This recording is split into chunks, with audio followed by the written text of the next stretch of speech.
សេចក្តីជូនដំណឹងស្តីពីស្ថានភាពធាតុអាកាសប្រចាំថ្ងៃបើយោងតាមក្រសួងធនធានទឹកនៅឧតុនិយមដែលបានជូនដំណឹងនៅថ្ងៃទី21ខែឧសភានេះបានឲ្យដឹងថារបបខ្យល់មូសុងនិរតីដែលបក់លើឈុងសមុទ្របេងកាល់សមុទ្រអាន់ដាម៉ាន់សមុទ្រចិនខាងត្បូងអាងទន្លេមេគង្គសមុទ្រកម្ពុជានិងលើព្រះរាជាណាចក្រកម្ពុជាដែលស្ថានភាពបែបនេះនឹងធ្វើឲ្យធាតុអាកាសចាប់ពីថ្ងៃទី21ដល់ទី23ខែឧសភាឆ្នាំ2026មានលក្ខណៈដូចតទៅ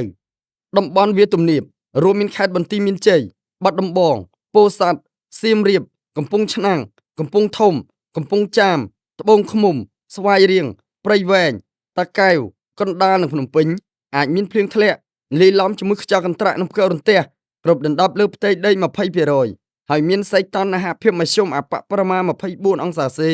និងសីតុណ្ហភាពមធ្យមអតិបរមា 36 អង្សាសេ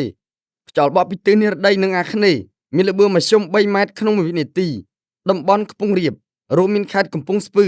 ប៉ៃលិនឧត្តរមានជ័យព្រះវិហារក្រចេះស្ទឹងត្រែងរតនគិរីមណ្ឌលគិរីជួរភ្នំដងរែកនិងតំបន់ជួរភ្នំក្រវាញអាចមានភ្លៀងធ្លាក់លាយឡំជាមួយខ្យល់កន្ត្រាក់និងផ្គររន្ទះគ្រប់ដណ្ដប់លើផ្ទៃដី 15% ហើយមានសីតុណ្ហភាពមធ្យមអបបរមា 24 អង្សាសេនិងសីតុណ្ហភាពមធ្យមអតិបរមា 36 អង្សាសេ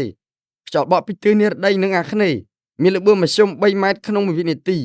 តំបន់មាត់សមុទ្ររួមមានខេត្តកោះកុងព្រះសីហនុកំពតកែបនិងជួរភ្នំបូកគោអាចមានភ្លៀងធ្លាក់លាយឡំជាមួយខ្យល់កន្ត្រាក់និងផ្គររន្ទះគ្រប់ដណ្ដប់លើផ្ទៃដី 30% ហើយមានសីតុណ្ហភាពមធ្យមអបបរមា 25 អង្សាសេនិងសីតុណ្ហភាពមធ្យមអតិបរមា 35 អង្សាសេខ្យល់បក់ពីទិសនិរតីនិងអាគ្នេយ៍មានល្បឿនមធ្យម 2 ម៉ែត្រក្នុង1វិនាទី